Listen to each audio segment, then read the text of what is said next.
hopefully you could hear me. This is Brother Lawerence doing Academy Apologia's anti-Adventist ministry, and he's talking about Adventists. And his Brother Lawrence's channel is in the description. You can check it out and subscribe. But I want to play this and comment a couple other things here. Doing investigative judgment with sins of people, sins in heaven, and forgiving sins in a second phase of atonement.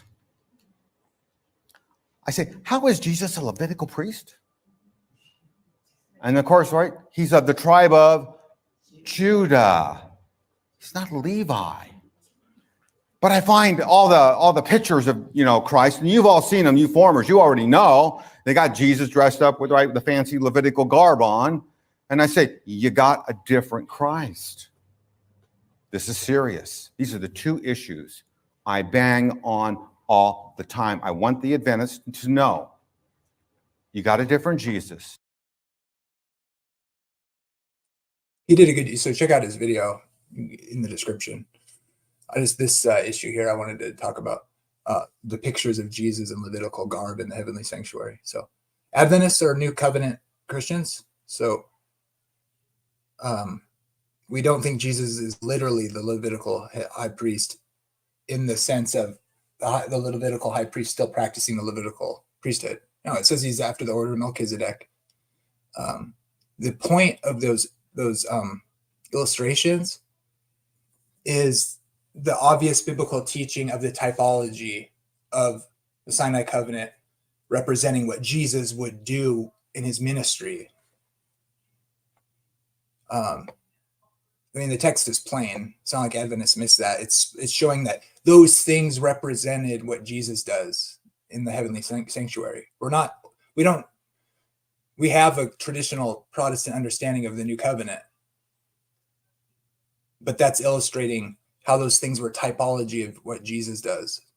Our focus is on Christ and the heavenly sanctuary. Remember the whole investigative judgment, 1844, heavenly sanctuary, all completely biblical ideas from the text. Nothing. And by the way, investigative judgment just means pre-Advent judgment. It means God is doing a judging work, which is what the three angels' message demonstrates from the text of Revelation.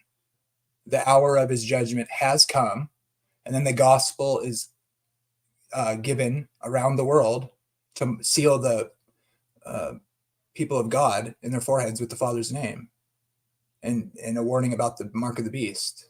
The final test from 2 Thessalonians 2, God sends them strong delusion so that they believe a lie, so that they can be judged because they did not love the truth. So I'm not even sure what he's trying to say. It's like somebody doesn't get it, and then they think it's a different Jesus. Well, let me ask you, should I think you have a different Jesus because you think Jesus is going to torture people in hell forever? Do I have to say you have a different Jesus? My Jesus is one with the Father, and he came speaking the love of the Father. And if you study love in the Bible, it's always associated with the character of God and his commandments.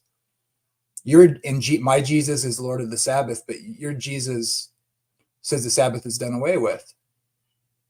But my Jesus and the Father are one. It's the same God. Your Jesus did away with the Sabbath, which is unbiblical. God said Sabbath was holy. Jesus is the creator. Your Jesus isn't Lord of the Sabbath. I guess you have a different Jesus. Let's see. Your Jesus determines all evil and sin from the foundation of the world, if you're a Calvinist. Is that a different Jesus?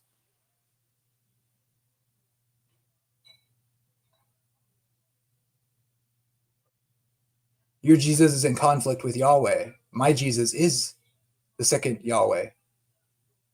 I guess we have a different Jesus. Maybe you're right. I'm very concerned. It's like, how are you going to be? Let's be practical about this. What about is your Jesus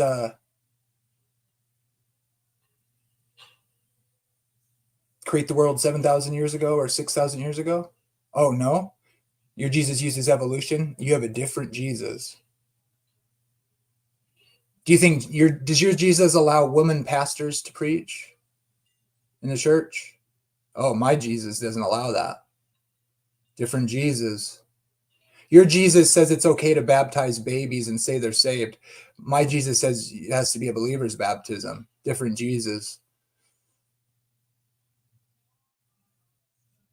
My Jesus says women have to have skirts below their knees and can't wear pants. Your Jesus says that you can eat whatever, all foods made clean. You can eat pork and rats and broken glass, and whatever goes into your mouth can't defile you. Anything goes. Put anything you want in your mouth and it's fine. Just don't eat it. But if you do, it's fine because it just goes through them. But he just means whatever, anything you want, it can't be defiled. My Jesus that's not what he means, that you can just put whatever you want in your body.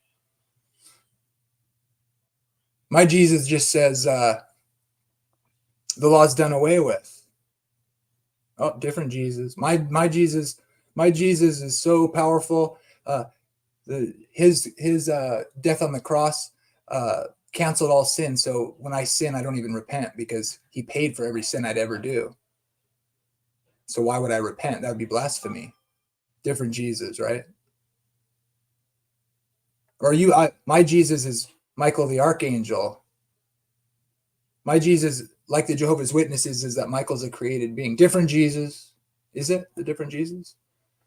Every denomination, forget denominational differences. Let's talk about individuals in your church where if you ask them to articulate the Trinity, or ask them about the doctrine of predestination, or ask them about why man fell, or ask them if Adam and Eve are literal people. Ask them if the Exodus was a divine miracle, or did God parted the Red Sea miraculously, or he used a wind, or was the rivers turned to blood? Was that literal blood, or was it just a poison algae in the water? Because it's a different Jesus or a different God if it's really actual blood, if you were to test it, right? But maybe it was just algae and they said it was blood because it's the same difference, right? Because either way, it kills all the animals, can't drink it. But if it's not real blood, that's a different Jesus.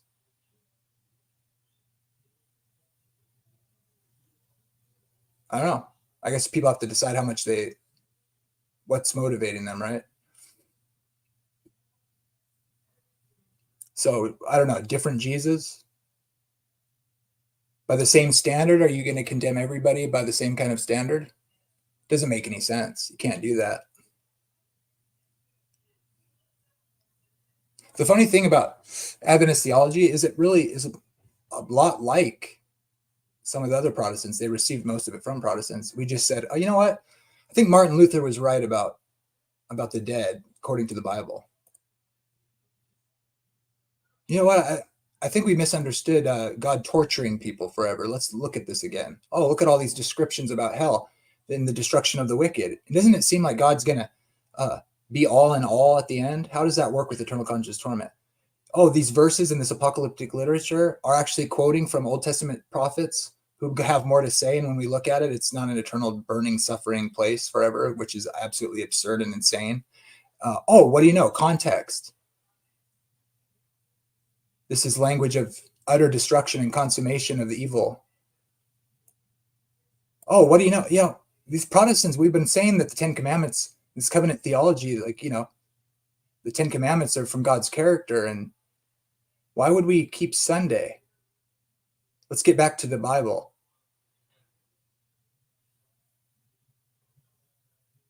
Adventists are just historic Protestant covenant theology taken more carefully and more consistently. There is 10 commandments after all.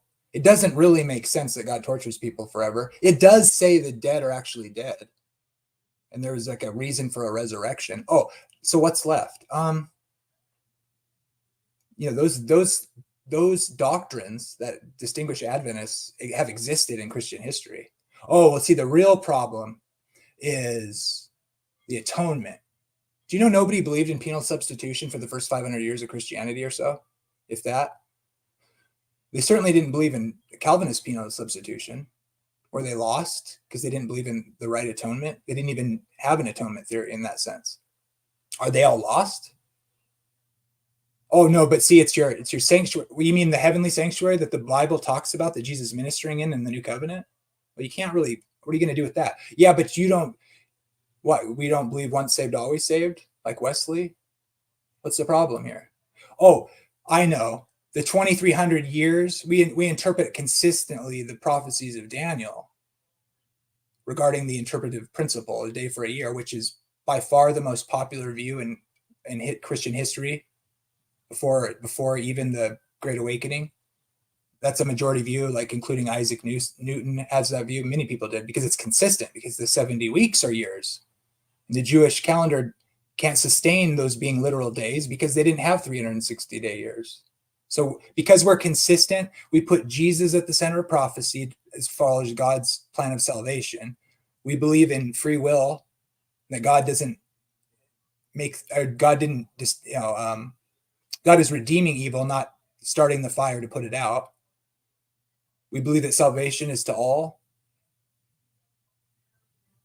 We have more biblical, consistent doctrine regarding death and hell. And we think there's 10 commandments. And then we have a Jesus-centered, consistent interpretation of Daniel and Revelation. Different Jesus. Okay. Good luck with that.